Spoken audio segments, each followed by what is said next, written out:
लाल दिखता है, स्कैटरिंग की प्रोसेस कहलाती है। रिले और माई दो तरह की स्कैटरिंग होती है, जिससे हमें देखा आप लोगों ने कभी आकाश का रंग लाल और नीला, क्योंकि सबसे ज्यादा वेवलेंथ किसकी होती है? Yes ma'am, red colour red. की, और सबसे कम वेवलेंथ होती है ब्लू कलर की।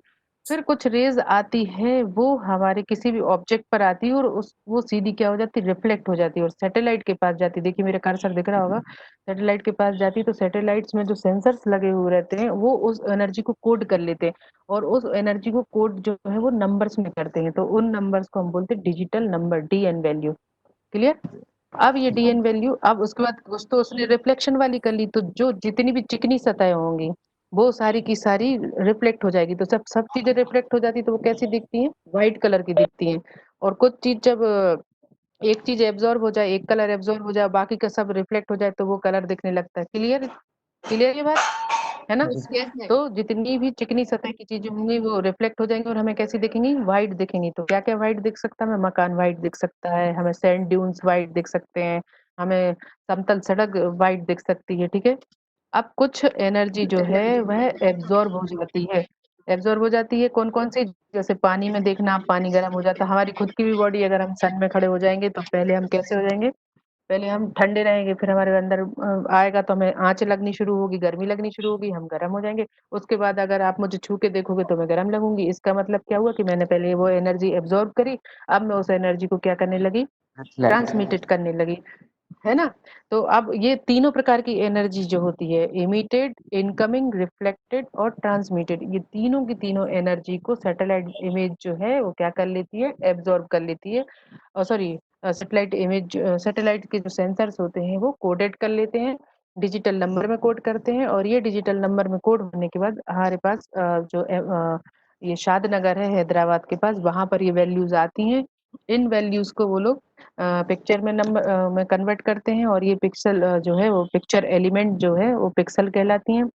और इन पिक्चर को जोड़ जोड़ के मतलब इन पिक्सल पॉइंट्स को जोड़ जोड़ के एक पूरी पिक्चर बनती है, जो ग्रे और व्हाइट कलर में होती है।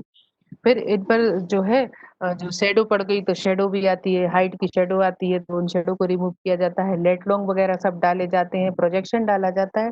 तो ये जो सारी की सारी चीजें कहलाती है वो इमेज प्रोसेसिंग कहलाती है। इनमें कोई भी जो है, पहले जितने भी हमें सैटेलाइट के डेटा आते हैं वो रॉ में आते हैं, फिर उनको वहां पर प्रोसेस किया जाता है, उसमें जो है सैटेलाइट के कोऑर्डिनेट्स वगैरह डाले जाते हैं। उसमें जितनी भी अगर बादल की शेडो आ गई है या बादल आ गए हैं तो वो सब के सब हटाए जाते हैं, और ब्लर आ गए, उन ब्लर्स को भी हटाया जाता है। और भी बहुत सारी नॉइज पोल्यूशन रिकॉर्ड हो जाता है।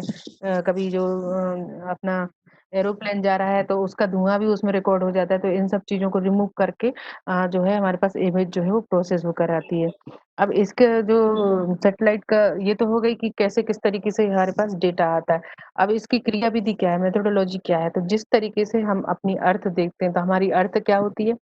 हमारी अर्थ एक तो सूर्य के चारों तरफ घूमती है, दूसरा अपनी भी धुरी पर वो घूमती है। ठीक घूमते इसी हैं। तरीके से सैटेलाइट भी दो तरह के होते हैं। एक तो वो सूरज की तरफ घूमते हैं, और एक पृथ्वी की तरफ घूमते हैं। तो जो सूरज की तरफ घूमते हैं वो सन सिंक्रोनस सैटेलाइट होते हैं, और जो अर्थ के साथ मूव करते हैं वो जियो सिंक्रोनस सैटेलाइट होते हैं। Is that ma'am clear? अभी तो सूरज के साथ अभी घूमते हैं। कार्टोस, हेलो हाँ हाँ मैम, अभी जो हाँ बोलिए। कार्टोसेट 3 जो भेजा है, PSLV-CL जो 2019 हाँ। में, ये सन हम्म। सिंक्रोनस सैटेलाइट है। मेनली हमारे इंडिया में जितने भी छोड़े जाते हैं वो सनवेज्ड ही छोड़े जाते हैं, है ना? अब जिस तरीके से हमारी अर्थ को घूमने का जो होता है, और जो जितने हाई रेजोल्यूशन के जो डेटा होते हैं वो सन सिंक्रोनस डेटा होते हैं, जितने भी लो रेजोल्यूशन वाले डेटा होते हैं वो जियो सिंक्रोनस होते हैं। उनको हाई अल्टीट्यूड पे स्थापित कर दिया जाता है, जैसे मेट्रोलॉजिकल डेटा वगैरह लेने हो और हमें ज्यादा उनके डेटा की जरूरत नहीं पड़ती हो, तो फिर जियो सिंक्रोनस डेटा हम लोग उसमें डालते हैं, है ना? तो अब जिस तरीके से हमारी अर्थ मूव करती है, तो हमारा जो एक साल होता है वो किस पर होता है? पृथ्वी की घूमने की गति पर, रोटेशनल बेस्ड पर। ठीक इसी तरीके से सैटेलाइट का भी रोटेशन होता है, और most of the satellite 15 days to 30 days इस तरीके से उनकी जिस पॉइंट से वो घूमना शुरू करते हैं, ठीक 18वें दिन उसी पॉइंट पर अगर घूम कर आ गए तो वो उनका रोटेशन पीरियड होता है। और वो दिन रात उसकी परिक्रमा करते हैं, पूरी अर्थ की दिन रात चक्कर लगाते हैं, एक ही जगह नहीं रहता है। हम चाहें तो अमेरिका की डेटा भी अपने ऊपर निकाल के रख सकते हैं, लेकिन हम लोग की पॉलिसी ऐसी होती है कि हम उनको नहीं यूज करते हैं। तो वो उनका रोटेशन पीरियड कहलाता है। अब इसी तरीके से एक जगह मैंने आप लोगों को पहले भी बताया था कि ओवरलैप्ड मैप बनाए जाते हैं, तो ये जो सैटेलाइट की इमेजेस होती हैं ये भी ओवरलैप्ड बनाई जाती हैं। ठीक है। जी मैम। अब हम बात करते हैं, हमारा इलेक्ट्रोमैग्नेटिक स्पेक्ट्रम हो गया था कि हम जो है जो ना देखना, जो हमें दिखाई देती है वो हमारी विजिबल रेंज होती है, वो 0.4 म्यूमीटर से 0.7 म्यूमीटर तक होती है। और उसके जो पहले जो होती हैं वो जो है वो हमें दिखाई नहीं देती, और उसके बाद भी जो हमें दिखाई नहीं देती हैं। लेकिन इन सब के डेटा भी हमें सैटेलाइट कलेक्ट करके देता है। अब हम बात करते हैं इसके कलर्स की। मैंने बताया था कि जो रिफ्लेक्ट पूरा का पूरा कर देते हैं वो व्हाइट कलर में होता है, और जो एब्जॉर्ब कर लेते हैं वो पर्टिकुलर कलर हमें दिखने लगता है। पूरा एब्जॉर्ब कर लो तो ब्लैक कलर दिखने लगता है, अगर रेड एब्जॉर्ब कर लिया तो हमें रेड कलर का दिखने लगा, रेड का। अब इसके आधार पर इन्होंने जो है, लेकिन जो एक्चुअल कलर होते हैं वो ब्लैक एंड व्हाइट ही होते हैं। इसके आधार पर उन लोगों ने सैटेलाइट को देखा कि अब हम ब्लैक एंड व्हाइट में हम इंटरप्रिटेशन कैसे करेंगे। तो इंटरप्रिटेशन की सहूलियत के लिए उसमें जो है अलग अलग कलर दिए गए हैं, जिनको हम बोलते हैं बैंड्स। और ये मोस्टली तीन ही बैंड होते हैं, ब्लू, ग्रीन और रेड। कौन कौन से बैंड्स होते हैं? ब्लू, ग्रीन और रेड। रेड। और उसके बाद जो है जो हमारे प्राइमरी कलर भी होते हैं ये भी तीन ही होते हैं, ब्लू, ग्रीन और रेड।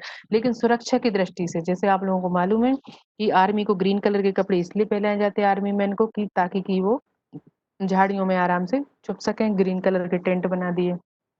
हम जगह जगह जैमर तो नहीं लगा सकते, सभी के सैटेलाइट घूम रहे हैं तो हम सेंसर नहीं लगा सकते हैं, लेकिन हम प्रिकॉशन रख सकते हैं। तो इन्होंने भी क्या करा, इन्होंने भी ब्लू कलर की जो चीजें दिखती हैं, ब्लू कलर की जो चीजें हैं, ब्लू कलर का जो बैंड है उसको ग्रीन में रख दिया, ग्रीन कलर का जो बैंड है उसको रेड में रख दिया, और रेड के बाद नियर इंफ्रारेड, मिडिल इंफ्रारेड, इस तरीके से उसको आगे बांट दिया गया। लेकिन जो हमारे काम की जो चीज है वो ये है कि हमें जो है दो चीजें इसमें से पकड़नी है, कि एक तो जो पूरा का पूरा एब्जॉर्ब कर ले वो ब्लैक कलर में दिखेगा, जो पूरा का पूरा रिफ्लेक्ट कर दे वो व्हाइट कलर में दिखेगा।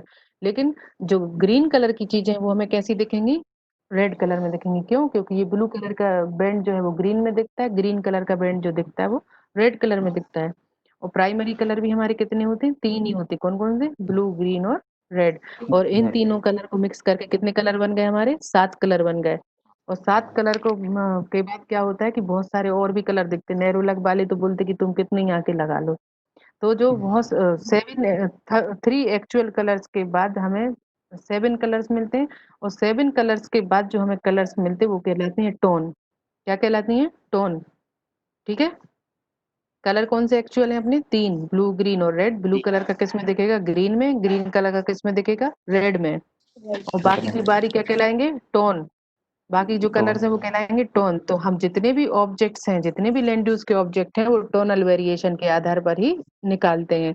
जैसे कि हमने जी। गेहूं बोई है तो गेहूं पिंक कलर की होगी, और जो चने बोए हैं वो डार्क टोन कलर में आएंगे। वो अब हमने ऐसे भी समझ सकते हैं कि जब हम गेहूं के खेत में खड़े होते हैं तो गेहूं के पत्ते देखे आपने, प्रकृति ने खुद टोनल वेरिएशन बना के रखा। गेहूं का पत्ता देखना और गन्ने का पत्ता देखना, गेहूं के पौधे की साइज देखना, गन्ने के पौधे की साइज देखना, सहजन का पत्ता देखना, मूंग की दाल का पत्ता देखना तुम, चने का पत्ता देखना तुम, और अपनी ये क्या बोलते हैं, बबूल का पत्ता देखना, है ना। तो सब में क्या दिखता है? टोनल वेरिएशन दिखता है। लीफ की शेप और साइज और कलर वगैरह भी अलग अलग होते हैं। तो हम टोन के बेस्ड पे पहचानने के लिए हम इनके ओरिजिनल 3 कलर हमने बताए थे, 3 बैंड बताए थे, ब्लू, ग्रीन और रेड। लेकिन सुरक्षा की दृष्टि से ब्लू को ग्रीन में, ग्रीन को रेड में कन्वर्ट कर दिया गया, और शेष ब्लैक एंड व्हाइट है। अब देखो जो ओरिजिनल हम यहाँ पर आप लोग को दिख रही होगी, ओरिजिनल जो सैटेलाइट इमेज है वो कैसी दिख रही? ब्लैक एंड व्हाइट दिख रही। अब हम इसमें बैंड लगा देंगे, ये देखिए आप, ब्लू, ग्रीन, रेड। और उस तीनों बैंड के जो कॉम्बिनेशन है वो कैसा दिख रहा है? ये दिख रहा है ना, ये मेरा कर्सर दिख रहा है आप लोगों को, स्टैंडर्ड फॉल्स कलर कंपोजिट। तो ये जो इमेज हमारे पास आई वो कहलाएगी FCC। ये एक्चुअल इमेज है, ETM1 जिस पे लिखा हुआ है, और यहाँ पर जो 4th नंबर की दिख रही है ये FCC है। तो इंटरप्रिटेशन के लिए जो इमेजेस बनती हैं वो FCC ही बनती हैं। क्लियर? जी। अब ये रिमोट सेंसिंग दो तरह की होती है। देखो मैं इतनी देर से आप लोग को बता रही हूँ कि हम सन से एनर्जी लेते हैं, हमारे पास हमारी आंखों को खुद नहीं दिखाई देता है। ठीक है। हमारी, और आपने देखा होगा कि हम एक आंख से देखते हैं तो हमें जो है ओवरलैप्ड एरिया दिखता है बहुत सारा। आप अभी भी आंख बंद करके देख लीजिए, दूसरी आंख से देखेंगे तो हमें इस साइड का एरिया भी दिखता है। लेकिन जब हम दोनों आंख से देखते हैं तो जो ओवरलेप्ड एरिया में दो दो चीजें हमें नहीं दिखती, हमें एक ही ऑब्जेक्ट दिखता है। जी क्यों दिखता है? क्योंकि बाहर से, हाँ, हमारे रेटिना पर जाकर हमें एक आई जो है, एक ऑब्जेक्ट जो हमें वो दिखता है। तो हमारी जो आंखें हैं वो पैसिव है, हम बिना सूर्य के उजाले के नहीं देख सकते। लेकिन आपने जुगनू देखा होगा, जुगनू देखा? जी जी जी जी मैम। जुगनू क्या करता है? जुगनू खुद चमकता है, जुगनू को जरूरत नहीं होती है। इसी तरीके से आप लोगों ने मैडम क्यूरी का नाम सुना होगा, वो यूरेनियम उन्होंने निकाला था। ये लोग जी खुद जी प्रज्वलित होते हैं, इनका खुद का होता है। तो ये सारी की सारी चीजें होती है एक्टिव। तो अब रिमोट सेंसिंग भी दो तरह की हो गई, एक तो पैसिव और एक एक्टिव। हमारा कैमरा और जी हमारी आंखें जो है वो पैसिव रिमोट सेंसिंग होती हैं। और एक्टिव रिमोट सेंसिंग कौन कौन सी हो गई? राडार, सोनार, लेजर वगैरह। इनका क्या यूज है? पैसिव का तो हमने सीधा लैंड यूज निकाल लिया। लेकिन लेकिन आप लोग देखना, एक एक्टिव का उदाहरण मैं आप लोगों को बताऊं। अगर आप लोगों ने कभी नदी तालाब में नहाए होंगे, या पानी भी इनफेक्ट नहीं भी नहाए नदी तालाब में, घर में भी आप देखना बाल्टी में पानी अगर वो ऊपर रखा है टंकी में, तो जब पाइप में आएगा तो कैसा आएगा? गर्म आएगा। क्यों? क्योंकि उसने सन से एनर्जी ले ली है और वो गर्म होके हमारे पास आ रहा। हमने उसको टच करा तो एनर्जी हमें ट्रांसमिटेड हुई। लेकिन हम उसमें अगर बर्फ डाल देंगे तो फिर क्या होगा? वो पानी कैसा हो जाएगा? ठंडा हो जाएगा। हो जाएगा। तो अब क्या जी मतलब हुआ कि एनर्जी ट्रांसमिटेड हुई। पहले उस वो पानी पैसिव था, पैसिव होने के बाद वो खुद की उसमें वो आ गई, गर्म हो गया, तो वो एक्टिव हो गया, हम जलने लगे। अब ये जो एक्टिव वाला वो रिकॉर्ड करेगा, और रिकॉर्ड करने के बाद हमें सैटेलाइट का डेटा जो है वो हमें देगा। तो अब क्या होगा कि अब पानी हमें दिख रहा है, तो पानी हमें डार्क दिखेगा, और उसके आसपास क्या आ रही है? रेत आ रही है। तो रेत चूंकि चिकनी होती, तो रेत, मृगमारीचिका का नाम सुना आप लोगों ने? कि दूर से वो हमें पानी की तरह दिखता है, जी दिखता है मैम। ना दूर से पानी की तरह। तो सैटेलाइट डेटा अगर हमारे पास नहीं होगा, और मान लो सैटेलाइट डेटा स्टोन को डिस्टिंग्विश नहीं कर पा रहा, तो पूरा का पूरा हमें तो पानी समुद्र दिखने लगेगा उतनी दूर का। तो चूंकि सैंड ने उसको रिफ्लेक्ट कर दिया, और पानी एक्टिव की तरह बिहेव कर रहा था और सैंड पैसिव की तरह बिहेव कर रहा था, तो सैंड जो है वो व्हाइट कलर की आ गई, वो पानी कैसी आ गई? ब्लैक कलर की आ गई। इसलिए रिमोट सेंसिंग के भी दो तरह के डेटा रखे हैं उन्होंने, पैसिव डेटा रखे हैं और एक्टिव डेटा रखे हैं। क्योंकि बहुत ज्यादा हमारे उसमें वो है प्रकृति में। अब इसके प्लेटफॉर्म्स होते हैं।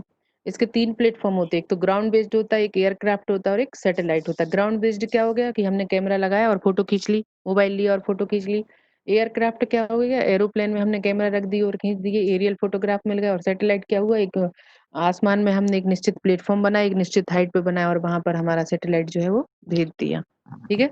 तो तीन तरह के प्लेटफॉर्म है, ग्राउंड बेस्ड, एयरक्राफ्ट और सैटेलाइट। अब तीन तरह के प्लेटफॉर्म है, तो तीन तरह की रिमोट सेंसिंग भी हो गई। जी ठीक है। एक एरियल फोटोग्राफी हमने एरोप्लेन से खींच ली, एक मल्टी स्पेक्ट्रल, और एक एक्टिव और पैसिव डेटा। ठीक है। मल्टी स्पेक्ट्रल भी सैटेलाइट से आते हैं, एक्टिव और पैसिव भी सैटेलाइट से ही आते हैं। एरियल फोटोग्राफ 1858 में बोलते हैं कि सबसे पहले जो है बैलून फोटोग्राफी करी गई, बैलून के ऊपर बांधा गया। लेकिन हमारे पास उसके पहले भी एरियल फोटोग्राफी नहीं थी, पर हमारे पास एरियल संदेश होते थे, कबूतर जा चिट्ठी दे, है ना? तो बाद में इनने सोचा कि कबूतर जब चिट्ठी दे सकता है, तो कबूतर के गले में हम बांध देते हैं, फोटो खींचेगी। तो आपको पता होना चाहिए 1903 में, 1903 में पहली पिजन फोटो आई। प्रथम विश्व युद्ध में रिमोट सेंसिंग का बहुत तेजी से विस्तार हुआ, कैमरों का निर्माण शुरू हुआ, और सेकंड वर्ल्ड वार तक आते आते रिमोट सेंसिंग अपने चरम पर आ गई थी। और इसका सबसे ज्यादा, आज भी हम लोग बोलते हैं ना, जर्मन कैमरा सबसे अच्छा है, जर्मन लेंस सबसे अच्छा है, जर्मनी ने सबसे जर्मनी जैसे छोटे देश ने सिर्फ रिमोट सेंसिंग के उपकरण बनाने के बाद पूरी दुनिया पर राज करा। उस समय सब लोग डरने लगे थे जर्मनी से, जापान से, सिर्फ इसी टेक्नोलॉजी की वजह से। और यूरोप और अमेरिका एक हो गए थे, उनके पास एयरक्राफ्ट बन गया था। तो एयरक्राफ्ट बन गया तो उनने कैमरा खरीदना कौन सी बड़ी बात है, उन्होंने कैमरा खरीदी और युद्ध लड़ा। और जी वो युद्ध हालांकि अनिर्णित होकर छूट गया, और अंग्रेजों को जितनी भी कॉमनवेल्थ कंट्रीज हैं वो छोड़कर जाने पड़ी। तो जब सेकंड वर्ल्ड वॉर और थर्ड फर्स्ट वर्ल्ड वॉर और सेकंड वर्ल्ड वॉर में रिमोट सेंसिंग का बहुत बड़ा योगदान रहा। सेकंड अब में सबसे मल्टी ज्यादा था। स्पेक्ट्रल सेकंड में सबसे ज्यादा रहा, फर्स्ट में तो शुरू हुआ था ना, इनिशियल स्टेज पर था। अब जी मल्टी जी जी spectral data, multi spectral data ऐसे स्पेक्ट्रल बेस पे, स्पेक्ट्रल बेस कैसे? वेवलेंथ के आधार पर। तो जैसा हमारा स्केल होता है, आप लोगों को मैंने स्केल पढ़ाया था तो एक चीज छूट गई थी कि स्केल तीन तरह के होते हैं। एक हाई स्केल, मिडिल स्केल, मतलब स्मॉल स्केल, मिडिल स्केल और लार्ज स्केल। तो लार्ज स्केल में कैसा होगा? स्केल बड़ा होगा और ऑब्जेक्ट कैसा होगा? छोटा होगा। अच्छा ठीक होगा। है ना? स्मॉल स्केल में क्या होगा? जी बताओ, आप लोग पीएचडी कर रहे हो, मैं सही बोल रही कि गलत बोल रही हूँ? मैंने उल्टा बोला था क्योंकि आप लोग हर बात में जी जी मिला रहे थे। और मैं क्लास को लाइव की तरह ले रही थी। लार्ज स्केल, स्मॉल स्केल और मिडिल स्केल में क्या अंतर है बताओ जल्दी से। स्केल अगर बड़ा मैम इसके होगा बारे तो में हमने ऑब्जेक्ट पढ़ा कैसा है। होगा? पढ़ना। ठीक है। बड़ा होगा ऑब्जेक्ट, मैप छोटा होगा मैम। छोटा है, आप सभी पढ़ते स्केल, हम फर्स्ट ईयर से पढ़ते हैं सभी, ठीक है। स्केल जी में अगर हाई स्केल है, हाई स्केल का मतलब है कि स्केल जो है वो छोटा है और ऑब्जेक्ट बड़ा है, और लो स्केल है मतलब जी स्केल हमने जो है बढ़ा लिया है और ऑब्जेक्ट कैसा है? छोटा। उल्टा होता है दोनों, है ना। जी जैसे मैंने कहा कि 50,000 के स्केल पर है, 50,000 के स्केल पर है मतलब ऑब्जेक्ट छोटा है। और मैंने 50,000 के स्केल पर है मतलब ऑब्जेक्ट छोटा है, मतलब स्मॉल स्केल हो गया, ठीक है। और मैंने बोला कि 10,000 के स्केल पर है मतलब 10,000 के स्केल पर है मतलब ऑब्जेक्ट बड़ा है, इसका मतलब है हाई स्केल हो गया, ठीक है। इसी जी तरीके से सैटेलाइट होता है, उसमें जैसा हमारा स्केल होता है वैसे इसमें रिजोल्यूशन होता है। तो अलग अलग स्केल पर अलग अलग रिजोल्यूशन पर हमें डेटा मिलते हैं, अभी हम आगे बताते हैं, देखो अभी आपको समझ में आएगा। मैम स्केल के डेटा अकॉर्डिंग। ये सबसे पहले, हाँ, नासा ने सबसे पहले ये लगाया था ये वाला, इसमें ये जो हमें डेटा मिल रहा है इसमें हमें कुछ समझ में नहीं आ रहा है कि ये क्या है। लेकिन जब हमने इसके ऊपर मैप डाला, जीआईएस की हेल्प से जब इसके ऊपर मैप डाला तो पता चला कि ये अलास्का की खाड़ी है, जहां पर मेरा कर्सर अगर आप लोगों को दिख रहा हो। और जी पूरा संयुक्त राज्य अमेरिका है। फिर उन्होंने इसके बाद जब यहाँ पर खोज हो गई तो उसके आगे बढ़े, उसके आगे बढ़े तो आप देखो ये 250 मीटर में, 250 मीटर में ये छोटी सी हमें रिवर दिख रही है। उसके बाद जब हम यहाँ आते हैं, तो यहाँ पर हम ये 4 मीटर में रिवर दिख रही है। फिर इक्विकमेंट 0.6 मीटर में, जैसे जैसे हम आगे बढ़ते जाते हैं ऑब्जेक्ट कैसा हो जाता है, क्लियर होता जा रहा है। जी ये देखो, ये देखो हमें रिवर दिख रही है, बीच में ये देखो टापू जैसा दिख रहा है। और ये जी छोटे छोटे वाइट क्या दिख रहे हैं रिवर के अंदर? और घाट पर भी बंधे हुए दिख रहे हैं, क्या है ये छोटे छोटे वाइट? और ये भी दिख रहे हैं यहाँ आसपास, ये नाव है। ये क्या दिख रहा है आपको? ताजमहल दिख रहा है ना। और ये ताजमहल के पिलर के साथ क्या दिख रही है? हमें शेडो दिख रही है, देखो मतलब ये हाइट है ना। जी मैम। अब हम बात करते, देखो रिजोल्यूशन की, अभी आएगा समझ में। देखो रिजोल्यूशन की, अभी मैंने बताया था स्केल। स्केल कितने तरह के बताए थे मैंने? 3 तरह के दिखाए थे, कौन तीन कौन से? टाइप लार्ज, मीडियम और स्मॉल, है स्मॉल। ना। स्मॉल। तो वो उल्टे होते हैं, स्मॉल स्केल है मतलब एरिया बड़ा है और ऑब्जेक्ट कैसा है? छोटा है, ठीक जी है ना। इसी तरीके से इधर रेजोल्यूशन है 3 तरह के, स्पाशियल, स्पेक्ट्रल और टेम्पोरल। टेम्पोरल तो मतलब समय हो गया। स्पेक्ट्रल मतलब नाम से ही पता चल रहा है, स्पेक्ट्रल वेव है मतलब वेव लेंथ पर, और स्पाशियल मतलब स्थानिक। और स्थानिक अगर कोई चीज है तो कैसी होती? जैसे आप हैं, जैसे मैं हूँ, मेरा नाम छाया है, तो ये मेरा क्या हो गया? मेरी पहचान हो गई। मैं भोपाल में रहती स्थानिक। हूँ, तो भोपाल क्या हो गया? मेरा स्थान हो गया। अभी मैं न्यू मार्केट में बैठी हूँ तो वो मेरी लोकेलिटी हो गई, मेरी वो पॉइंट हो गया, मेरी लोकेशनल पॉइंट हो गया, ठीक है। मतलब ये स्थानिक आंकड़े हो गए, ठीक है। तो अब रिजोल्यूशन क्या है? जिस तरह से आरएफ होता है पृथ्वी के किन्हीं दो बिंदुओं के बीच की दूरी, और ग्लोब पर उन्हीं दो बिंदुओं के बीच की दूरी का जो अनुपात होता है वो आरएफ होता है। इसी तरीके से जो रिजोल्यूशन होता है वो पृथ्वी पे किन्हीं भी ऑब्जेक्ट को, किसी कोई भी ऑब्जेक्ट जो होता है उसकी जो सैटेलाइट के जो सेंसर होते हैं उनकी पहचानने की जो क्षमता होती है या उनको रिकॉर्ड करने की जो क्षमता होती है वो उसका रिजोल्यूशन कहलाता है। मतलब पृथ्वी पे दो बिंदुओं के बीच की दूरी और सेंसर पर उन्हीं को रिकॉर्ड करने के बीच की जो दूरी होती है वो उसका रिजोल्यूशन कहलाता है। मतलब सिंपल शब्दों में अगर हम कहें कि फोटो खींचने की जो क्षमता होती है वो उसका रेजोल्यूशन कहलाता है। जी और हम लोग बोलते भी हैं इतने मेगापिक्सल का है, इतने मेगापिक्सल का है। पिक्सल क्या है? Picture element. मतलब जी एक पिक्सल एलिमेंट को रिकॉर्ड करने की जो क्षमता होती है वो उसका रिजोल्यूशन कहलाता है। तो जितना रिजोल्यूशन हाई होगा पिक्चर की क्वालिटी उतनी ही अच्छी होगी। अच्छी इसका हो। मतलब क्या है कि एरिया बहुत छोटा होता जाएगा और ऑब्जेक्ट कैसा होता जाएगा? बड़ा होता जाएगा। क्लियर? आप जी देखो ये 80 मीटर का दिख रहा है, 80 मीटर मल्टी स्पेक्ट्रल दिख रहा है। 80 मीटर में जो है आप देखो, सिर्फ हमें रिवर दिख रही, ब्लर ब्लर दिख रहा है। उसी ऑब्जेक्ट को हमने 30 मीटर में देखा तो रिवर के ऊपर हमें क्रॉस में व्हाइट व्हाइट कलर का दिख रहा होगा। फिर आप उसी को 1 मीटर में देखो तो हमें ब्रिज दिख रहा है ना रिवर के ऊपर, है ना। और सेटलमेंट्स देखो कितने क्लियर दिख रहे हैं हमें, एक एक सड़क दिख रही है, सड़क के साथ हमें चौराहा भी समझ में आ रहा है, दिख रहा है। अब मतलब ये स्पाशियल रिजोल्यूशन कैसा होता है, हाई वर्सेस लो होता है। इसमें देखो आप, इसमें आपको 20 मीटर रिजोल्यूशन, 80 मीटर में पिक्सल दिख रही, 20 मीटर में भी पिक्सल दिख रही, 5 मीटर में भी पिक्सल फटी दिख रही, लेकिन 0.5 मीटर रिजोल्यूशन में आप देखो घर के आगे हमें कार खड़ी दिख रही है, दिख रही है। जी मैम। हाँ, अब मैं आप लोगों से बीच में हुंकारा इसलिए भरवा रही क्योंकि ये सब्जेक्ट में नींद बहुत आती है, बड़े बड़े कठिन कठिन शब्द लेते हैं नाम उनका, आप लोग सो जाओगे इसलिए मैं जांचती रहती हूँ कि जग रहे हो कि नहीं ऐसा नहीं है मैम। ठीक है। अब मैंने स्पाशियल रिजोल्यूशन हमारा हो गया, स्पाशियल बड़ी रिजोल्यूशन में मुश्किल हम से लोग रिमोट हम सेंसिंग पढ़ने का मौका मिला मैम। नहीं, हम बाद में भी बता सकेंगे, अभी क्लास हो जाने दो, उसके बाद भी अगर कभी जरूरत पड़ती है तो जरूर बताएंगे। और आप लोग चाहे तो ओके। एकेडमी भी आ जाए, मैं हैंड्स ऑन आप लोग को कभी भी बता दूंगी, ऐसी कोई दिक्कत नहीं है, आप लोग आ सकते हैं। और मैं तो पढ़ने वालों का ओके। स्वागत है हमारे यहाँ तो, जी मुझे जी बहुत जी अच्छा मैम। लगता है रिमोट सेंसिंग कोई पढ़े तो, जी मैम। है ना। अब स्पाशियल के बाद जब हम बात करते हैं स्पेक्ट्रल रिजोल्यूशन की, स्पेक्ट्रल रिजोल्यूशन मतलब वेवलेंथ के बेस पर। अब इसकी हमें क्यों जरूरत पड़ती है, जैसे मैंने बताया था ना, हम चना और गेहूं को कैसे पहचानेंगे, जी पत्ती देख के, जी। है ना। गेहूं गेहूं और गन्ने को कैसे पहचानेंगे, पत्ती और शेप और साइज देख के। ठीक इसी तरीके से ये भी करते, क्लोरोफिल जो कंटेंट्स होता है किसी भी वेजिटेशन का, उस क्लोरोफिल कंटेंट को ये ले लेते हैं, तो उन क्लोरोफिल कंटेंट की वजह से वेजिटेशन का कलर आ जाता है। मिट्टी में पानी है तो मॉइस्चर के कंटेंट्स उन्होंने ले लिए, क्योंकि पानी ब्लैक कलर का दिखेगा, वो एब्जॉर्ब करता है एनर्जी को और रिफ्लेक्ट भी करता है, सुबह सुबह रिफ्लेक्ट करता है, दिन भर एब्जॉर्ब करता है, अर्ली मॉर्निंग और रात में उसको रिफ्लेक्ट करने लगता है उस एनर्जी को। रात में अपन को वैसे भी दिन भर धरती में गर्मी लगती, शाम को अगर आप छत पे सो तो धीरे धीरे ठंडा होना शुरू हो जाता है, क्योंकि अर्थ जब है उस एनर्जी को छोड़ना शुरू कर देती है, ठंडा हो जाने लगता है, मौसम सुहावना होने लगता है।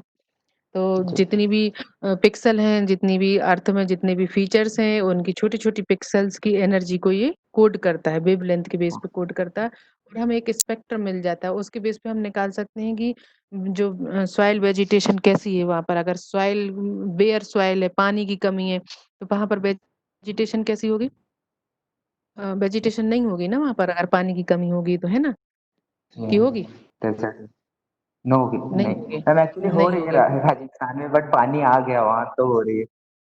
राजस्थान में पानी आने की वजह जानते हो क्या है, केनाल। आप लोग उसको ना, कैनाल तो बहुत छोटी चीज है ये, ना ना ना, ये तो बताई हुई बातें हैं, तुम लोग तो ज्योग्राफर हो, सोचो जरा कि कैसे ऐसे हुआ, मैम ये लो तो अपन प्रेशर। ने मानव निर्मित चीजें हैं।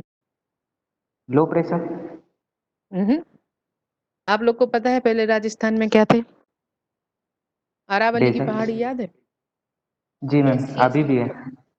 अभी भी है ना, लेकिन अब क्या है, उसका ओल्ड अपरदन हो प्रेशर। गया है, बायोलॉजिकल जी डिग्रेडेशन हो गया है, तो वो अपरदन ही जी जब जी वहां जी। से हटा, तो आप लोगों ने पढ़ा होगा वृष्टि छाया प्रदेश की, पानी पर्वत की एक तरफ बहुत बारिश होती है, पर्वत की दूसरी तरफ बारिश कम होती है, जी और मैम। जो बारिश जहाँ पर कम होती है वो वृष्टि छाया प्रदेश होती है।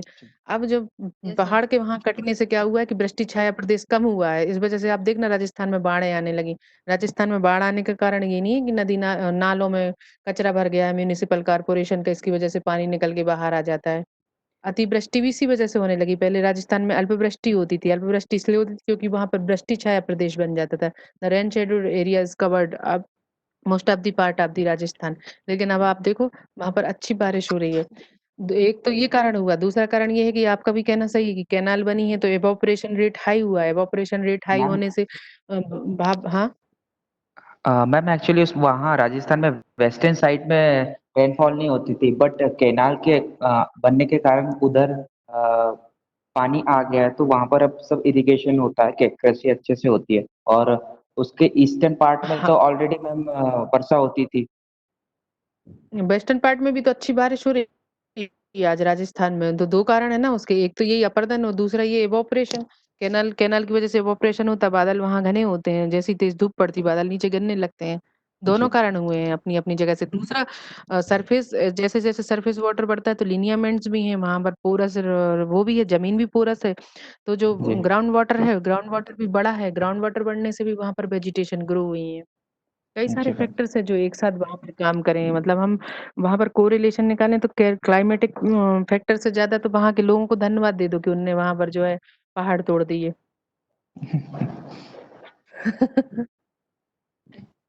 टेम्पोरल रेजोल्यूशन, टेम्पोरल मतलब टाइम टू टाइम। ये क्यों चाहिए रहता है? एक तो हमें चेन डिटेक्शन निकालना है कि मान लो आज वहां पर बाढ़ आई है, तो पिछली इस सीजन में यहाँ पर बाढ़ नहीं थी, तो बाढ़ आने का क्या कारण है। या हम अभी राजस्थान की बात कर रहे हैं, तो हम मान लो हम स्लोप देखना चाहते हैं कि वहां पर पहले क्या स्लोप था, आज क्या स्लोप है, जिसकी वजह से यहाँ पर ये चेंजेस आए, है ना। या पिछले जी मतलब अगर मान लो हमें बाढ़ की प्लानिंग करनी है, आपदा प्रबंधन करना है, तो हम पिछले साल का डेटा निकालेंगे, जून की सीजन इसका जुलाई वाले सीजन का, और उसमें निकाल के देखेंगे कि पानी कहाँ तक फैला था। और अभी हमारे पास जी मार्च का डेटा है, तो हम देखेंगे कि हम इतनी दूर तक हट जाएंगे तो पानी यहाँ नहीं आएगा, तो हम आपदा प्रबंधन कर सकते हैं। तो कर टेम्पोरल सकते हैं। रिजोल्यूशन मतलब टाइम टू टाइम के लिए। हाँ, अब किसी भी इमेज को, अभी तक तो हमने क्या पढ़ रहे थे, हमने इमेज पढ़ी, मतलब हमने सबसे पहले सैटेलाइट कैसे वर्क करता है ये देखा, हमने ईएमआर देखा, ईएमआर क्या होता है, हमने अपनी इमेज विजुअल रेंज इंटरप्रिटेशन, देख ली। हाँ, इमेज फिर अब इंटर हमने उसके बाद हमने रेजोल्यूशन देख लिया, रेजोल्यूशन देखा, रेजोल्यूशन तीन तरह के हो गए, स्पाशियल, स्पेक्ट्रल और टेम्पोरल। स्पाशियल में हमने निकाला कि स्पाशियल जो है वो हाई वर्सेस लो होता है। फिर उसके बाद हमने देखा स्पेक्ट्रल, वो वेवलेंथ के बेस्ड पे होता है, ब्लू बैंड सबसे कम लगेगा, और जैसे जैसे बैंड बढ़ता जाता है रेड बैंड तक आते थे स्पेक्ट्रा बढ़ता जाता है, तो रेड बैंड की जो चीज है वो हमें सबसे ज्यादा दिखेगी, है ना। ठीक है। जी अब उसके बाद हमने टेम्पोरल पढ़ा, टेम्पोरल के बाद अब हम पढ़ेंगे किसी भी इमेज को हम कैसे इंटरप्रेटेट करेंगे। तो दो मेथड होती है, एक तो डिजिटल मेथड होती है और एक विजुअल मेथड होती है। तो किसी भी ऑब्जेक्ट को पहचानने के लिए हम मोस्ट ऑफ द टाइम, अगर हम डिजिटल भी करेंगे तो हमें विजुअल आना चाहिए। मतलब हमें जी पता होता है, जैसे हमने बोला कि कुर्सी, तो अभी देखो आप लोग के सबके जहन में कुर्सी की अपने आप एक इमेज बन गई, बनी कैसे बनी? जी उसका शेप दिख रहा है कि चार पांव जी होते हैं, उसकी साइज दिख रही है ना, दिख रही है। जी मैम और जी उसका अगर हम एसोसिएशन की बात करें, तो कुर्सी अधिकतर किसके पास होती है? टेबल के पास होती जी है ना। मैम और अगर हम उसके पैटर्न की बात करें, तो कहाँ होगी कुर्सी? या तो स्टडी रूम में होगी, या डाइनिंग टेबल की कुर्सी होगी, या फिर ऑफिस की कुर्सी होगी, या फिर क्लासरूम की जी कुर्सियां होंगी, है ना। तो जी वो मैम क्या हो गया, उसका एसोसिएशन हो गया। मैंने कहा कि कुर्सियां, तो कुर्सियां से हमने लगाया कि अरे बहुत सारी कुर्सियां हैं, तो बहुत सारी कुर्सियां कहाँ होंगी? या तो ऑफिस में होंगी, या शॉप में कॉन्फ्रेंस रूम में होंगी, या क्लासरूम में होंगी, या शॉप में भी हो सकती है, वेटिंग रूम में भी हो जी सकती है ना। जी मैम ठीक है। तो अब जो है इमेज को इंटरप्रिटेशन करने की जो होती हैं, जिनके बेस पर हम इंटरप्रिटेशन करते हैं, वो कहलाती है कीज। तो एलिमेंट्स ऑफ इमेज इंटरप्रिटेशन या इमेज कीज जो होती है वो कौन कौन सी होती है? Shape, size, colour, tone, texture, association, shadow और पैटर्न पैटर्न। पैटर्न सबसे पहले हम बात करते हैं शेप की। मैंने कहा कुर्सी, तो कुर्सी का क्या शेप आया? चार पैर हाँ, चार पैर। बैठने के लिए, के पैरों पे खड़े हो गए, और पीछे टिकने नहीं के मैं लिए कुर्सी का shape shape only shape shape. बता रहा हूँ हाँ, ठीक है। तो शेप के आधार पर हम किसी भी चीज को पहचान जाते हैं। मैंने कहा एरोप्लेन, मैंने कहा फूल, तो तुरंत गुलाब का फूल है तो उसका शेप हमारी आंखों में आ जाता है, हम डिस्टिंग्विश कर जी लेते मैम हैं। अब हम बात करते हैं, मैंने कहा जो हमें रोड, नोन है अननोन का भी। हाँ, ऑलमोस्ट पृथ्वी नहीं पर जितनी भी विजुअल इंटरप्रिटेशन है वो हमें नॉन ही है। ठीक है जी मैम है ना। नहीं मैम मैं और कहना चाह रहा था कि नोन को हम जल्दी से वो कर लेते हैं नहीं, पृथ्वी में हर चीज की एक फिक्स जियोमेट्री होती है, हर चीज की एक फिक्स जी मैम जियोमेट्री है, जी और जी उसी जियोमेट्री के बेस पर हम शेप और साइज के आधार पर डिस्टिंग्विश करते हैं। मैंने कहा रोड, मैंने कहा रिवर, मैंने कहा रेलवे, तीनों ही चीज लीनियर पैटर्न है, ठीक है। लेकिन जी उनकी जी क्या जी है, शेप अलग अलग है, उनकी साइज अलग है अलग अलग है ना। जैसे ये जी देखो, यहाँ शाहपुरा लेक दिखा रहा है, उसके पास में मेरा ऑफिस है, ये जहाँ मेरे कर्सर जा रहा है ये मेरा ऑफिस है, ये शाहपुरा लेक है। शो नहीं हो रहा मैम लेक अलग दिख रही।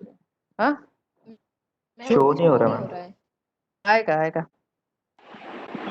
हाँ। यस हाँ यस आया अब मैम क्या? हम्म।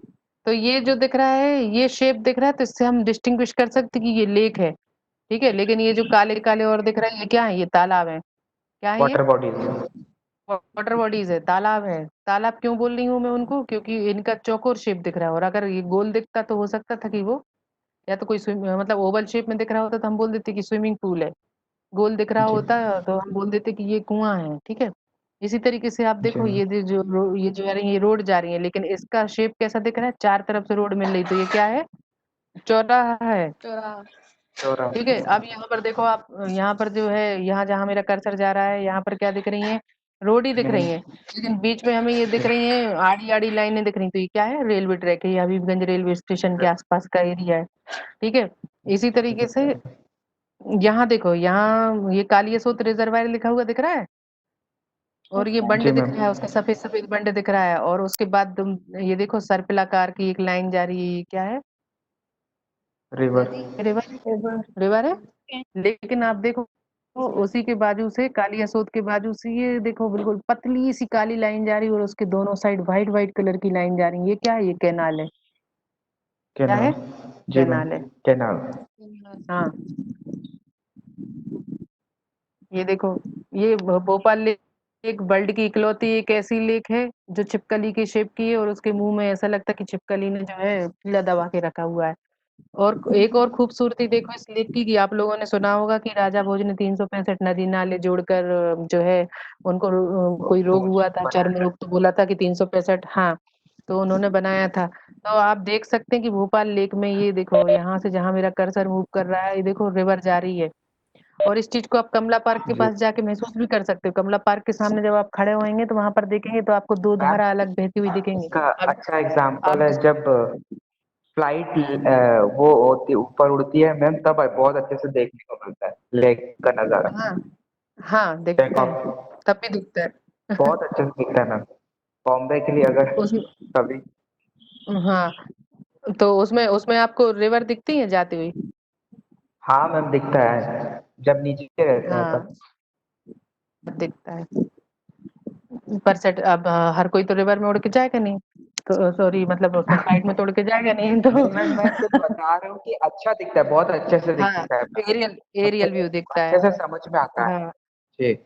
हाँ, सचमुच दिखता है। और आप उसको, मतलब उतने ऊपर उड़ने की भी हमें जरूरत नहीं। कमला पार्क में आप सामने खड़े होंगे तब भी आपको दो लाइनें मिक्स होती हुई दिखती हैं।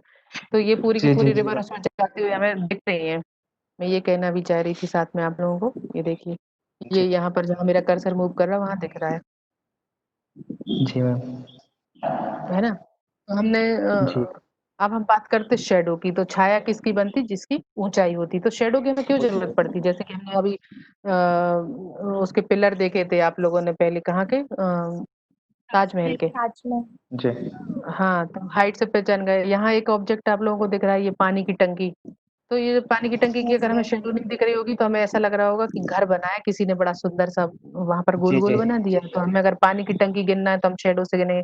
फिर रोड के ऊपर फ्लाई ओवर जा रहा है, तो ये शेडो दिख रही है, जी तो हम जी समझ जी जाएंगे कि ये फ्लाई ओवर है, तो हमें फ्लाई ओवर मार्क करने में सहूलियत होगी। ये देखो फुट ब्रिज दिख रहा है, जो ज्योति टॉकीज के पास अपने बना हुआ है, ठीक उसी तरह का दिख रहा है ये भी, जी है ना?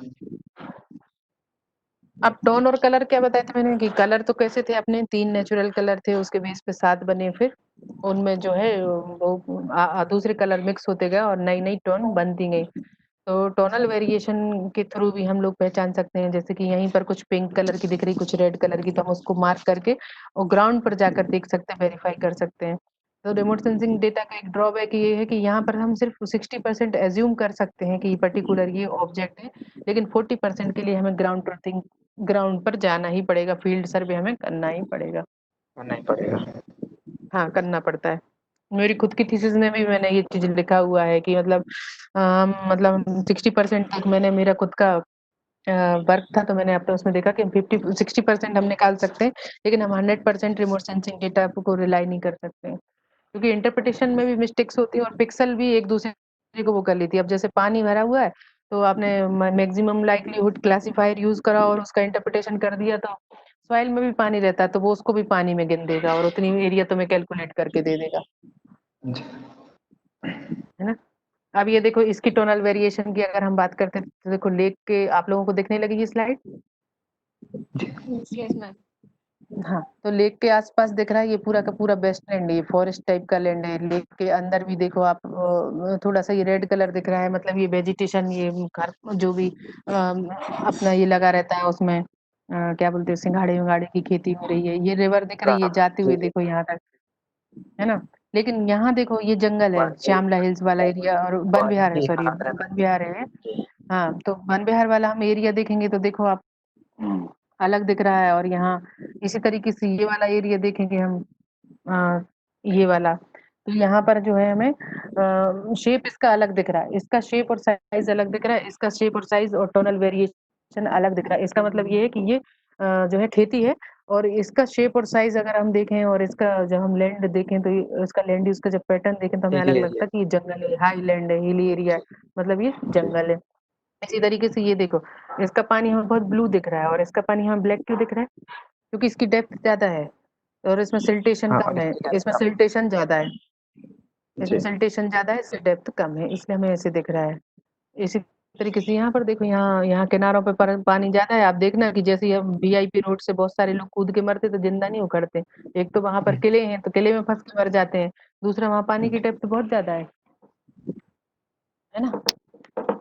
जी और ये देखो, इसकी छिपकली के पंजे में से निकलते हुए ये पूरा यहाँ, मतलब अब आप देखो भोपाल की, अगर हम पुराने समय में भोपाल की वाटर जो व्यवस्था है उसकी अगर देखी जाए, तो आप देखना कि भोपाल में जब पानी बहुत ज्यादा गिर जाता है तो विदिशा में बाढ़ आती है। क्यों आती है? क्योंकि आप यहाँ से देखिए, ये भोपाल का, ये देखो, ये जुड़ता हुआ किसमें जा रहा है? कालिया सोत जा रहा है।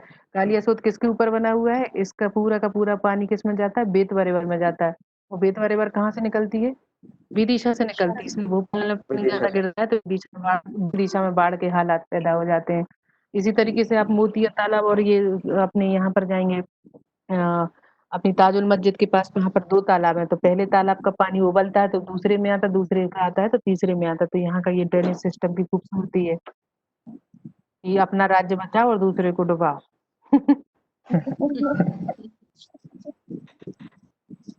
ऐसे मत सोचना, ये जगाने के लिए था। दिस इज द अब हम बात करते हैं, हाँ, मैम, दिस इज अब द ये देखिए, ज्योग्राफिकल इम्पैक्ट। हाँ, this is the geographical impact and the geographical impact goes very long.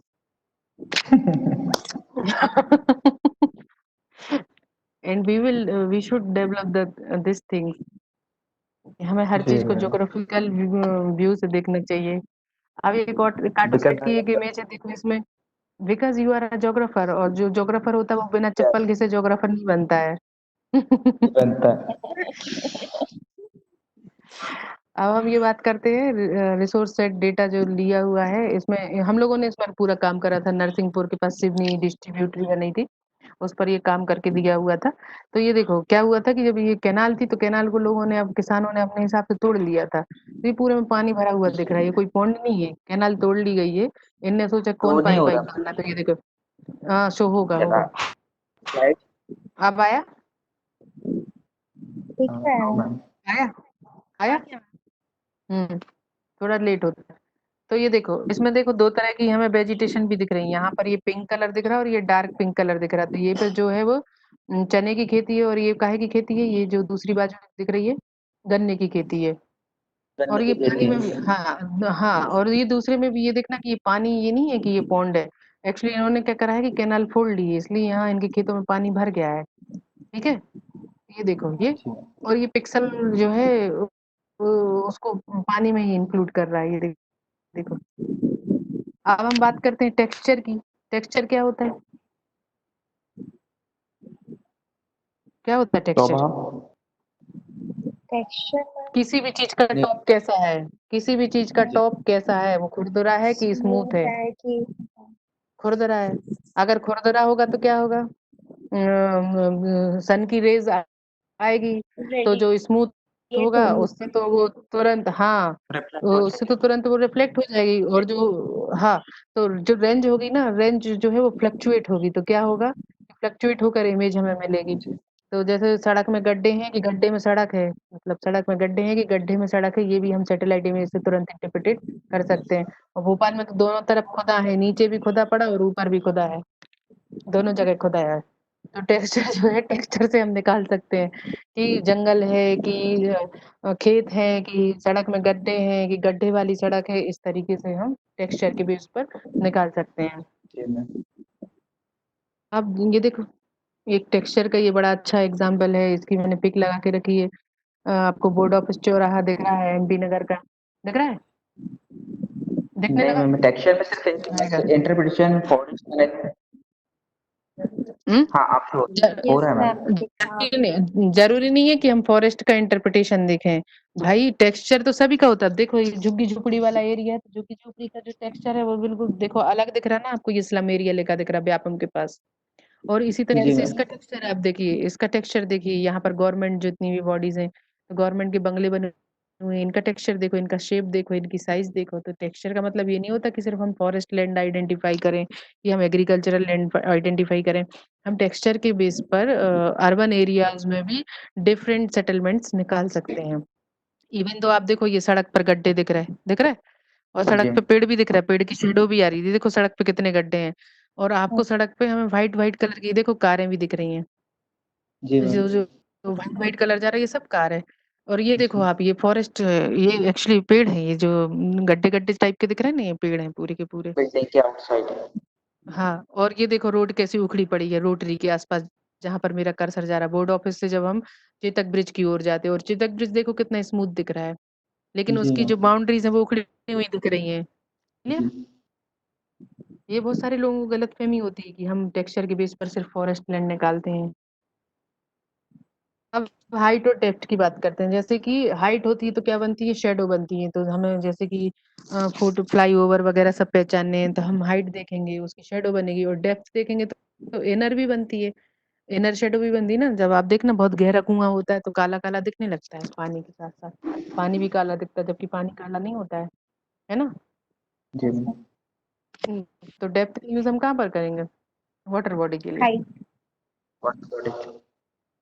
Height का यूज करेंगे लैंड लैंड फीचर पहचानने के लिए, कि पेड़ है कि कुआं है। अगर कुआं होगा तो कुआं की सिर्फ जितना उसका चबूतरा ऊपर जो बनता है उसकी शेडो होगी हल्की सी, तो वो कम फैला हुआ दिखेगा। लेकिन अगर पेड़ है तो पेड़ की अपनी शेडो बनेगी, तो डॉट के साथ हमें फैली हुई डॉट दिखेगी, तो हम आइडेंटिफाई कर लेंगे कि ये कुआं है और ये पेड़ है।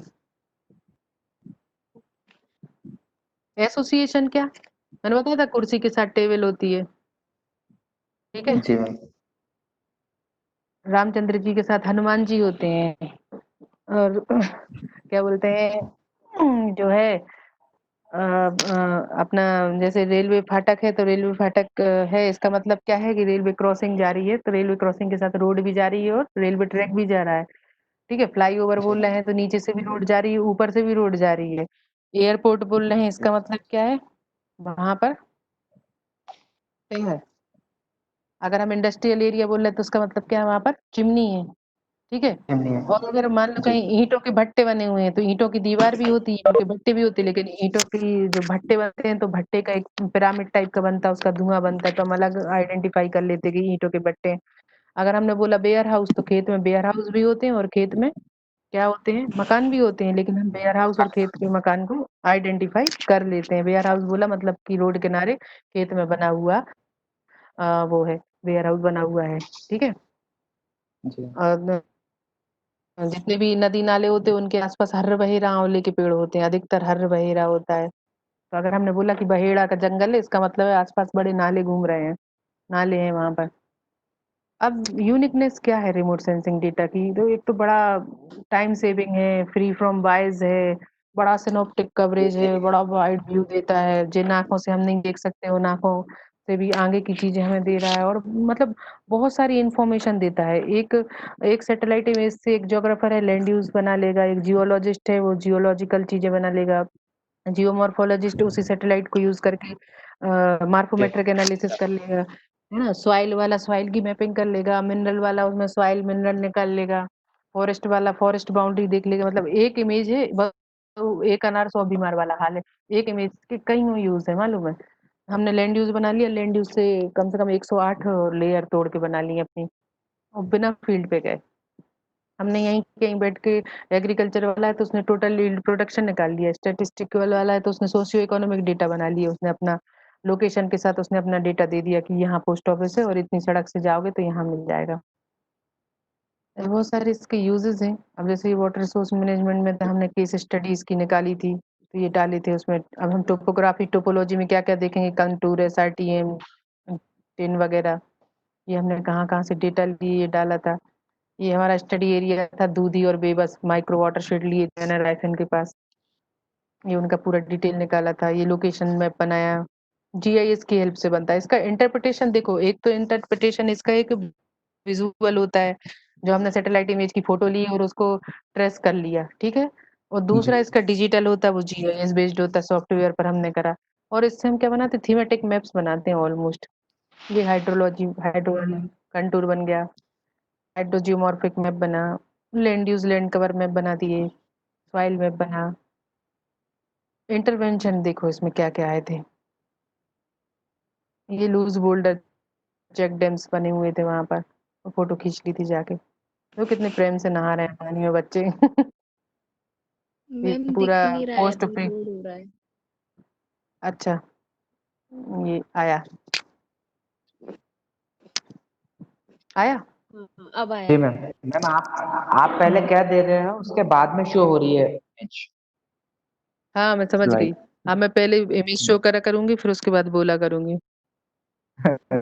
ठीक है। अब ये रेनफॉल के जो डेटा है, रेनफॉल और रन ऑफ का रिलेशनशिप निकाला था वहां पर कि मंथ वाइज हम लोगों ने डेटा कलेक्ट करे थे वहां, प्री मानसून और पोस्ट मानसून के। इसके में जरूरत नहीं है, वो तो मैं ऐसे ही बता रही हूँ आपसे कि हम क्या क्या इनसे बना सकते हैं। ये देखो डीएम बना दिया था नेटवर्क और स्लोप के साथ लेकर। डीएम में किस चीज की जरूरत होती है, हमें स्लोप की जरूरत होती है। दिख रहा है ना आपको, जी मैम। जी। दिख रहा है ना। ये जी देखो अलग अलग कलर मैंने भर दिए थे अलग अलग स्लोप के लिए, लेकिन एक और आप ब्यूटी देखना इस चीज की कि मैंने क्या बताया था कि 20 मीटर के इंटरवल के स्लोप होते हैं, लेकिन आप यहाँ पर देखिए 582 लिखा हुआ है, 591 लिखा हुआ है। इसका मतलब क्या है, मैंने यहाँ पर आकर मॉडलिंग कर दी डीएम बनाने के लिए। ये देखो 708 मीटर, 699 690 681 672 दिख रहा है आप लोगों जी मैम। को। और सबको सबको कलर भी दे दिए हैं। ये है different different. DM, different different colour दे दिए। तो अब हम आराम से देख सकते हैं कि येलो वाला जो एरिया है, येलो जो पैच है, वो 618 मीटर से 627 मीटर के एरिया को रिप्रेजेंट कर रहा है। ब्लू जी वाला मैम। है वो 708 का है, हाईएस्ट रेंज है ब्लू कलर की जो है। तो पठार पहाड़ जी हम यहाँ देख सकते हैं। फिर हमने ये सब बेसिन निकाल दिए, उसके सब बेसिन कैसे निकलेंगे, एक माइक्रो वाटरशेड का जो कैचमेंट एरिया होता है, तो वो बहुत ब्राइड होता है, वो सॉरी वाइड होता है, बहुत बड़ा होता है। तो उनकी छोटे छोटे छोटे टुकड़ों में भी हम बांट देते हैं कि सेकंड ऑर्डर की जो ट्रिब्यूटरी है उसमें फर्स्ट ऑर्डर के कितने नाले मिल रहे हैं। तो फर्स्ट ऑर्डर और सेकंड ऑर्डर को मार्क करके मैंने माइक्रो मिनी वाटरशेड बना दिया। और दो मिनी 3 मिनी जोड़ के एक माइक्रो बना दिया, माइक्रो से सब बेसिन बन गया, सब बेसिन से बेसिन बन गया, बेसिन से फुल बन गया, है ना। लैंड यूज में क्या क्या आता है, लैंड यूज में कितनी कैटेगरी आती है आपकी, किन किन कैटेगरी को रखना चाहोगे आप। मैम जैसे इंडस्ट्री। हाँ कॉमर्शियल रख दिया, ठीक है। और सबसे सेटलमेंट, पहले तो हम बेस एग्रीकल्चर। लाइन रखते हैं, हाँ सेटलमेंट रखेंगे। रेजिडेंसी। हम्म। और मेन हमारा होता है जन जंगल पहाड़ जमीन, जी फॉरेस्ट। पंचजा, हाँ पंचजा, ठीक है। जल, जन, जंगल, पहाड़, ये सब चीजें हमारी उसमें आती हैं। और फिर हम उनको सब कैटेगराइज्ड करते हैं। तो मेनली लैंड यूज की 6 कैटेगरी होती है, उसके बाद उसको हम डिवाइड करते जाते हैं। तो लैंड यूज की जो भी एक कैटेगरी होती है उसको हम लेयर बोलते हैं। हम इससे लैंड यूज मैप भी बना सकते हैं, हम इस सॉइल मैप भी बना सकते हैं। ये सॉइल मैप बनाया हमने, सॉइल के अलग अलग टाइप्स डाल दिए कि ब्लैक कॉटन सॉइल है कि रेड सॉइल है कि येलो सॉइल है, कि उनके भी सब टाइप्स हैं। ये सारे के सारे हम इसमें डाल सकते हैं। वाटर यील्ड का ये तो जरूरत नहीं है आपको, सरफेस रन ऑफ सब बेसिन मैप की भी जरूरत नहीं है।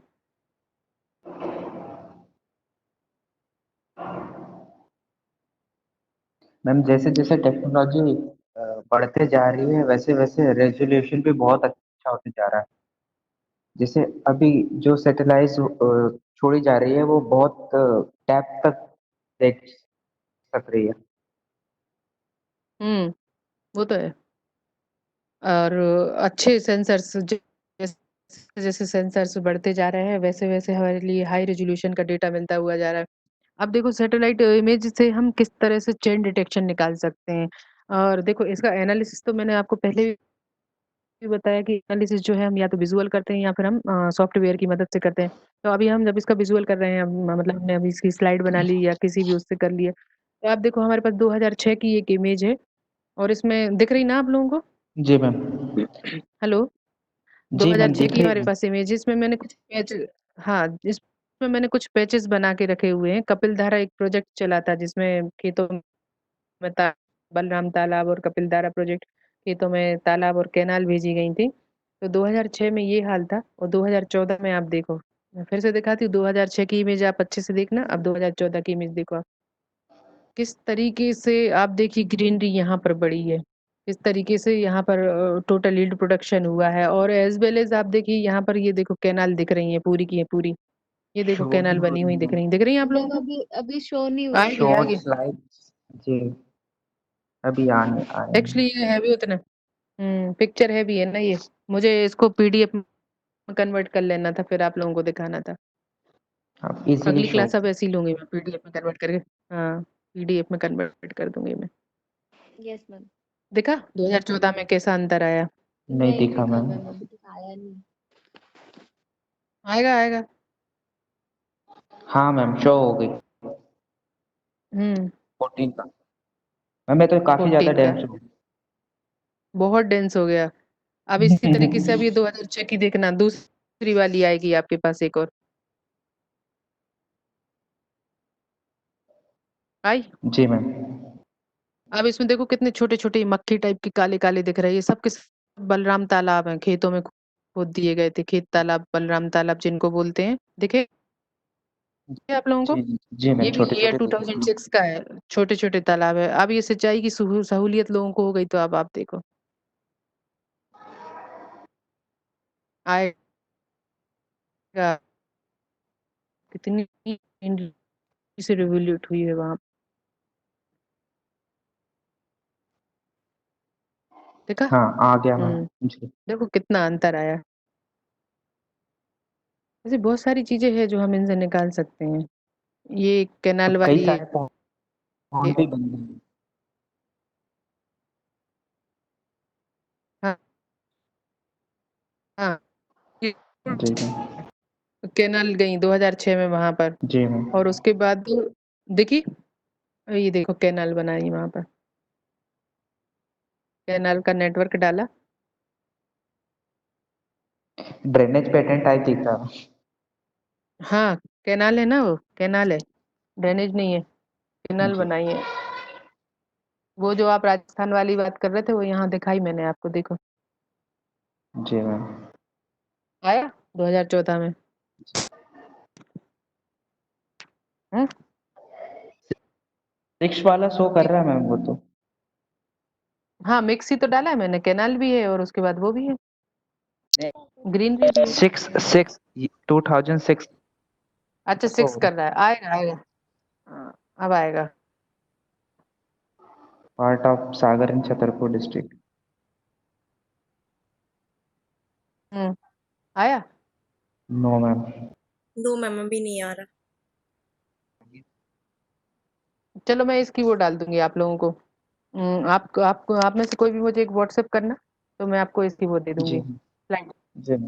दे दूंगी, तो आप लोग देख लेना, अपने अपने घर पे चला के उसको डाउनलोड कर लेना हाँ और उसको आप शो चला हुआ के देख मैम। लेना। हम्म। देखो कितना अब आ अंतर गया। आ रहा है। अब आ गया। जी हम्म।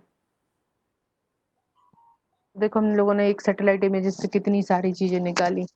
हमने जंगल भी देखा, हमने कैनाल भी बनानी देखी, हमने कैनाल कैसे बनाएंगे वो भी देखा, हमने स्लोप एनालिसिस भी करा, हमने लैंड यूज इंटरप्रिटेशन भी करा, कवर भी। सॉइल मैपिंग भी करी, बहुत सारी ऐसी चीजें हैं, लैंड कवर लैंड यूज बनाया। तो बहुत सारी ऐसी चीजें हैं जो सैटेलाइट इमेज की हेल्प से हम लोग कर सकते हैं, जो हम वो भी हम कर रहे हैं। और देखो आपने यहाँ बैठ के पूरा रिजल्ट जी देख लिया, कम पिछले था। 8 सालों का पूरा रिजल्ट देख लिया। और पिछले 6 साल पहले की आपने कंडीशन भी जी देख ली कि 2014 में यहाँ पर क्या कंडीशन थी। तो आगे अगर आप जब इस पर रिसर्च करोगे तो आपको 2014 तक का जी यहाँ काम करा हुआ मिल गया, और 2014 के बाद आप इसको जोड़ लीजिए। इस तरह से ऐसी बहुत सारी चीज़ें हैं जो सैटेलाइट इमेज की हेल्प से हम लोग कर सकते हैं। जी मैम। बस ये फिनिश हो गया रिमोट सेंसिंग।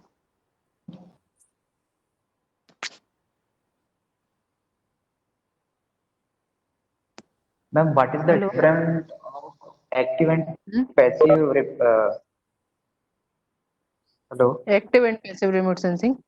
पैसिव या रिमोट सेंसिंग में हम सन की एनर्जी को यूज़ करते हैं और एक्टिव रिमोट सेंसिंग में खुद की एनर्जी जो है रिकॉर्ड करते हैं।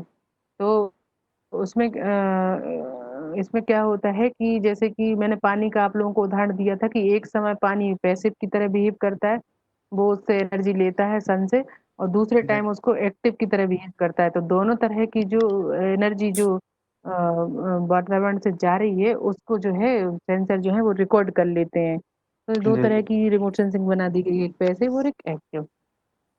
जी मैम जो एक्टिव है वो नाइट में भी देख सकता है, नाइट एक्टिव में का ही खुद का दिखता है, प्रकाश होता है।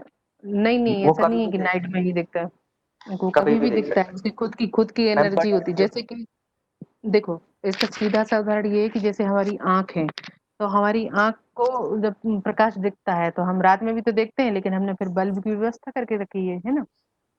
जी जी जी मैम। हम अंधेरे में नहीं देख सकते हैं, लेकिन जो चीज़ हमें अंधेरे में भी दिख रही है, जिसकी जिसकी वज़ह से दिख रही है, वो एक्टिव, मतलब बल्ब अगर बंद है, तो हमें कुछ नहीं दिख रहा, बल्ब जी चालू हुआ तो एक्टिव हो गए।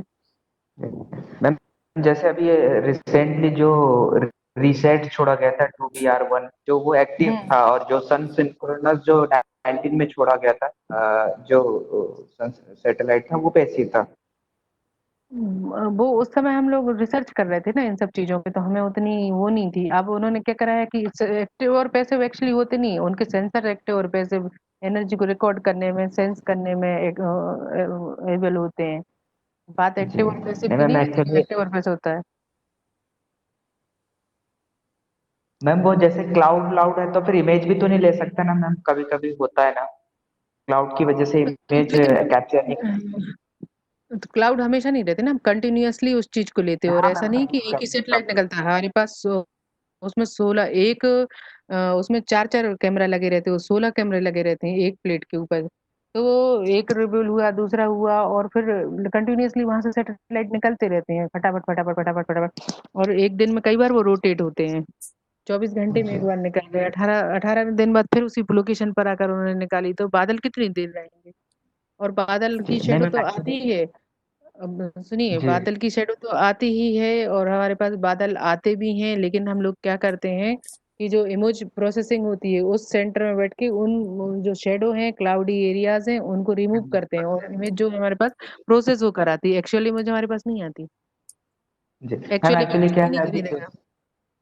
नेट के पेपर में यही क्वेश्चन आता है सर कि इमेज रिमोट सेंसिंग में इमेज क्या इफेक्ट करता है, तो क्लाउड क्लाउड था, उसका करेक्ट आंसर क्लाउड था।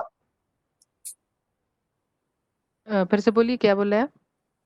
मैम इमेज को लेने में मतलब क्या इफेक्ट करता है बीच बीच में, मतलब तो क्लाउड जब आ जाता है तो एक्चुअली इमेज नहीं दिख पाती है। वो नियर अबाउट आंसर था, उसमें 3-4 ऑप्शन दिए होंगे। अब इमेज में हाँ अकेले क्लाउड थोड़ी आता है। अगर आप हाँ फोटो हाँ खींच रहे हो, आप मेरी फोटो खींच रहे हो और मेरे आगे अगर किसी ने तख्ती लगा दी तो तख्ती की फोटो आएगी। जी वो मैम। नियरेस्ट आंसर था, ऐसा नहीं जी है कि क्लाउड की वजह से पिक नहीं आती। हाँ नियरेस्ट आंसर था, इसलिए आपने उसको उस हिसाब से ले लिया है। जी मैम। और मेरा तो ये ओवर हो गया है और